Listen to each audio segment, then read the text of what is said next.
Hey guys, welcome back to YouTube channel Unique Classes. तो कैसे हैं आप सभी? मेरे ख्याल से आप सभी बिल्कुल ही खुश होंगे और अब एग्जाम जो है बहुत पास आने वाले हैं।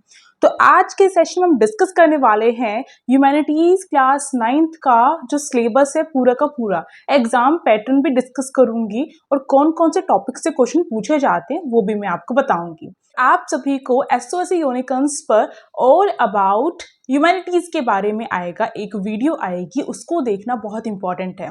क्यों इंपॉर्टेंट है? क्योंकि उसमें कैरियर ऑप्शन आप सभी के हायर एजुकेशन में कौन कौन से कैरियर पाथवेज हैं, इस तरीके से आप कैरियर में आप जो है क्या क्या चीज़ें ले सकते हो, कहाँ से क्या क्या चीज़ें करनी है आपको, वो सब कुछ डिटेल में आपको बताया जाएगा। ठीक है, तो वो चीज़ देखना इंपॉर्टेंट है और कट ऑफ भी लास्ट टाइम की उसी वीडियो में आपको मिलेगी, तो उसको भी देख लेना। वो हमारे सेकेंड यूट्यूब चैनल यानी कि एसओसी यूनिकॉर्न्स पे आएगी। तो चलिए स्टार्ट करते हैं आज की इस वीडियो को। और आप सभी से एक ही रिक्वेस्ट है कि फटाफट से लाइक कर दो, शेयर कर दो, सब्सक्राइब कर दो अपने फेवरेट एसओसी यूनिक क्लासेस को। तो देखिए भाई, एग्जाम पैटर्न की अगर मैं बात करूँ तो इसमें भी आपके 4 सेक्शन होते हैं। ठीक है, तो इसमें जो सेक्शन होता है उसके अकॉर्डिंग मैं बताऊंगी आपको कि किस पे आपको ज़्यादा फोकस करना है, किस पे नहीं करना है। और आप सभी से एक और चीज़ मुझे डिस्कस करनी है। बच्चे जो हैं वो बहुत कंफ्यूजन में रहते हैं और वो जो सारे के सारे वीडियोस नहीं देखते हैं, इस वजह से उनको पता नहीं रहता है कब हमने कौन सी बात बोल दी है। तो इसीलिए मैं आपको बोलूँगी कि आप जो है टाइम टू टाइम अपडेट जो है अपने आप को रखिए और जो वीडियो आ रही है वो आप सभी के लिए ही आ रही है, तो उसको ज़रूर देखिए क्योंकि उसमें आपको बहुत सारी इंफॉर्मेटिव जो इंफॉर्मेशन है वो दी जाती है। तो देखिए 4 सेक्शन होते हैं, 4 यानी कि section A, section B, section C और सेक्शन डी। तो इन 4 सेक्शन के लिए आपके जो है डिफरेंट डिफरेंट जो सब्जेक्ट होते हैं, चारों के चारों सेक्शन में डिफरेंट सब्जेक्ट होते हैं और वहां से क्वेश्चन पुट आउट किए जाते हैं। सेक्शन ए जो है आपका वो रीडिंग कॉम्प्रिहेंशन वाला है, यानी कि पैसेज वाला है। अब पैसेज यानी कि अनसीन पैसेज, इसका मतलब जो पैसेज हमने नहीं देख रखा है, जो पैराग्राफ हमने आज तक नहीं देखा है, उसको रीड करते हुए जो क्वेश्चन हमें पुट आउट किए गए हैं उनके हमें आंसर अटेम्प्ट करने होते हैं अपने एग्जाम में।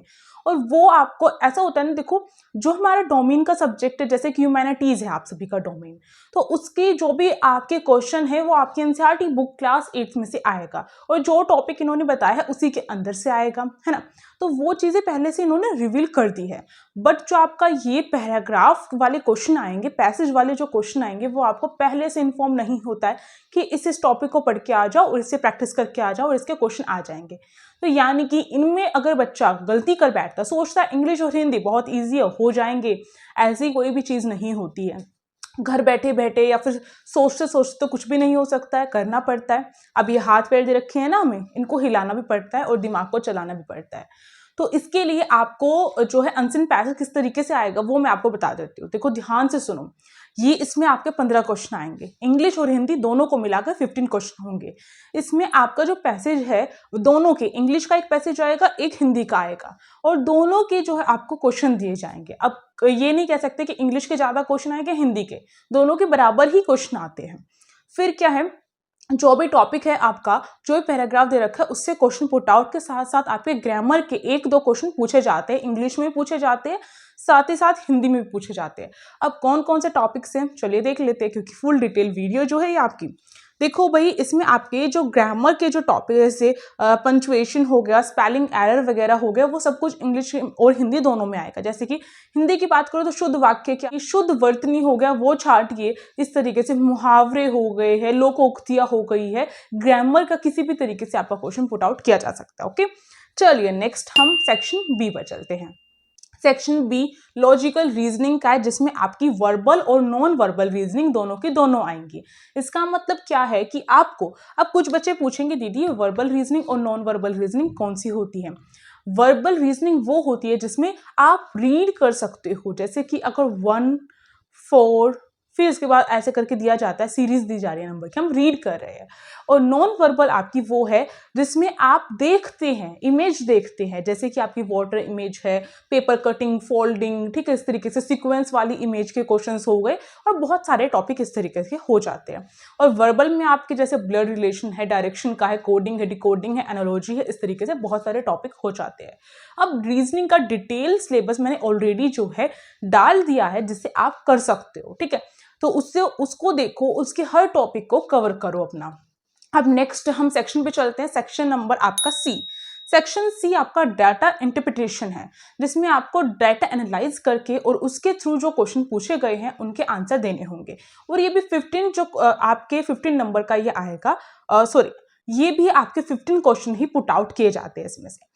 तो डाटा के अकॉर्डिंग, जैसे कि पाई चार्ट हो गया, बार ग्राफ हो गया, उनके अकॉर्डिंग आपका जो है दिया जाता है, क्वेश्चन पुट आउट किए जाते हैं। अब कैसे क्या क्वेश्चन रहते हैं, रीजनिंग के, इंग्लिश के, हिंदी के, डाटा इंटरप्रिटेशन के, और अब लास्ट में सेक्शन डी आता है आपका, जो है आपका डोमेन नॉलेज के क्वेश्चंस, यानी कि आपके ह्यूमैनिटीज का। और इसके भी आपके 15 क्वेश्चन पुट आउट किए जाते हैं। ह्यूमैनिटीज में मैं ये नहीं बोल सकती कि इस वाले सेक्शन पे ज्यादा फोकस कर लो, इस पे मत करो, क्योंकि सब इक्वल हैं, क्योंकि सबके 15 क्वेश्चन आ रहे हैं, तो इसका मतलब सब कुछ इक्वल है इसमें। तो इसलिए आपको हर सेक्शन पे अपना कॉन्सेंट्रेशन के साथ पढ़ाई करनी पड़ेगी।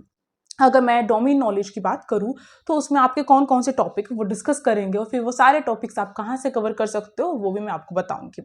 देखो भाई, इसमें आपका इन्वायरमेंटल मूवमेंट्स इन इंडिया, ये लास्ट टाइम का सिलेबस है जो मैं आप सभी को बता रही हूँ, और इसमें से थोड़ा बहुत ही आगे पीछे होता है। जो आपके ह्यूमैनिटीज का सिलेबस है वो कभी कभार ऊपर नीचे हो जाता है। तो लगातार 4-5 साल का ह्यूमैनिटीज का जो सिलेबस है उसको कंबाइन करके, और आपका डोमेन नॉलेज का एक भी टॉपिक ना छूटते हुए आपके लिए बुक बनाई गई वैसे ह्यूमैनिटीज को लेकर। इस बुक में आपको सारी चीजें मिलेंगी। इस बुक में आपको जो है डोमेन नॉलेज के क्वेश्चन, साथ साथ रीजनिंग के क्वेश्चन, आपके जो है डाटा इंटरप्रिटेशन के बहुत सारे प्रैक्टिस करने वाले क्वेश्चन, और साथ ही साथ आप सभी के इंग्लिश और हिंदी के पैसेज के क्वेश्चन भी मिलेंगे आपको। और इसके साथ ही मैं आप सभी को बता दूं, इसका प्राइस भी बहुत ज़्यादा नहीं है। 330 रुपीज़ जो है डिस्काउंट प्राइस ऑफर चल रहा है, जिसको लेकर आप परचेज कर सकते हो। अब जो है ये ह्यूमैनिटीज़ की बेस्ट बुक है, बिल्कुल बेस्ट बुक है, और जिस भी बच्चे ने परचेज की है सबका रिव्यू भी बहुत ही अच्छा आया है इसको लेकर। अब देखो, बहुत सारे बच्चों का सिलेक्शन ही हमारे इस यूट्यूब चैनल की वजह से हो रहा है, ठीक है, होता है क्योंकि बच्चे पढ़ते हैं, हमारी चीज़ों को फॉलो करते हैं। जिन्होंने पेड क्लास ली थी वो भी मोस्टली बच्चों का ह्यूमैनिटीज़ में सिलेक्शन हो गया है, ठीक है। तो इसलिए गारंटी मैं दे सकती हूँ कि अगर आप पढ़ाई करोगे और अच्छे से पढ़ाई करोगे, और आप जो है फोकस करते हुए कॉन्टिन्यूअस अपनी स्टडी को रखोगे, तो 95% से भी ऊपर चांसेस है कि आप जो है सिलेक्शन पा सकते हो, ठीक है। और मैं आप सभी को बताऊं कि इस बुक में आपको मॉक टेस्ट PYQ यानी प्रीवियस ईयर क्वेश्चन पेपर भी मिलेगा, और ये केवल और केवल अभी 330 रुपीज़ में आपको मिल रहा है। और उसको परचेज करने के लिए ज़्यादा एफर्ट्स तो नहीं करने पड़ेंगे, छोटा सा काम करना पड़ेगा। इंस्टाग्राम चैनल है हमारा, इंस्टाग्राम ID है हमारी यूनिक क्लासेस के नाम से, उस पर जाइए, मैसेज कीजिए मुझे, और मैसेज करके मुझे जो है आप बोल सकते हैं कि मुझे बुक परचेज करनी है ह्यूमैनिटीज़ की। इसी तरीके से SOSC स्टैम्प की और SOSC high and 21st century skill की भी हमने बुक रिलीज की है, तो उसको ले सकते हैं। तो उसमें आपको सारा प्रोसेस बता दिया जाएगा। अब चलिए बात करते हैं हम जो सिलेबस है अपना डोमेन नॉलेज का, वो कौन कौन से टॉपिक्स है। जैसे कि इन्वायरमेंटल मूवमेंट्स इन इंडिया, जो आपका वातावरण को लेकर जो भी आंदोलन हुए हैं उनका जैसे चिपको मूवमेंट होगा, इस तरीके से बहुत सारे होते हैं, तो वो सारे के सारे जो आपको मूवमेंट्स है वो अच्छे से याद होने चाहिए, ठीक है। इसके बाद आपका जो नेशनल इंडिपेंडेंस मूवमेंट है वो भी आपको अच्छे से होना चाहिए, यानी कि आपका 1947 तक की जो भी इसमें जो मूवमेंट्स हुए, जैसे कि आपका जो नमक आंदोलन है वो हुआ है, जिसको दांडी मार्च बोलते हैं। इसी तरीके से आपका भारत छोड़ो आंदोलन हुआ है, बहुत सारे हुए हैं, तो वो सारे आपको अच्छे से याद होने चाहिए, क्योंकि भाई इसमें याद ही करने के लिए बोलूँगी, क्योंकि रटना कंपल्सरी है भाई ह्यूमैनिटीज़ में। बट जब मैं पढ़ाती हूँ तो मैं रटाती नहीं हूँ, मैं जो हूँ ऐसे टिप्स पे याद हो जाएंगे अगर मैं अपने ट्रिक्स के साथ आपको पढ़ाऊंगी तो, ठीक है। इंडियन कॉन्स्टिट्यूशन जो है आपको अच्छे से करना पड़ेगा, यानी कि हमारा जो संविधान बना है, कॉन्स्टिट्यूशन बना है, उसका क्या प्रोसेस रहा है, उसमें क्या क्या चीज़ें इंक्लूड है, वो सब कुछ आपको कवर करना है।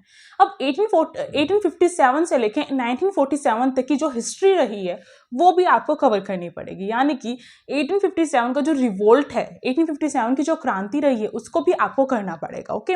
इसके साथ साथ आपका जो कॉलोनिज्म रहा है उसको भी थोड़ा सा आपको पढ़ना पड़ेगा, कि जैसे कि ये नील की खेती क्या थी, इस तरीके से बहुत सारी ऐसी चीज़ें हैं। और बहुत कुछ ऐसा है कि जो टॉपिक्स हम स्पेसिफिक नहीं बोल सकते हैं, कुछ ऐसी चीज़ें होती है जो अलग से इंक्लूड करनी पड़ती है, तभी मैं बोल रही हूँ इस बुक में आपको वो सारी चीज़ें मिलेंगी, हर चीज़ इंक्लूड की हुई मिलेगी। इस बुक के बाद आपको कोई दूसरी बुक उठाने की भी जरूरत नहीं पड़ेगी, ठीक है। आपके जैसे कि जो इंडस्ट्री है, एग्रीकल्चर है, उनको भी आपको अच्छे से करना पड़ेगा। साथ ही साथ अगर मैं कुछ और टॉपिक बता देती हूँ मैं आपको, जैसे कि लॉ एंड सोशल जस्टिस का जो टॉपिक है एग्जैक्ट आपके एनसीईआरटी बुक से पूछा जाता है, वो करना पड़ेगा आपको। Why do we need parliament, हमें पार्लियामेंट की क्यों ज़रूरत है, वो टॉपिक, उसमें बहुत सारी चीज़ें इंक्लूड करनी है। जो एनसीईआरटी के अलावा भी अगर कुछ चीज़ इंक्लूड करनी है तो वो भी चीज़ें इस बुक में हैं। साथ ही साथ हमारा जो पेड कोर्स आने वाला है उसमें भी आपको सारी चीज़ें मिलेंगी।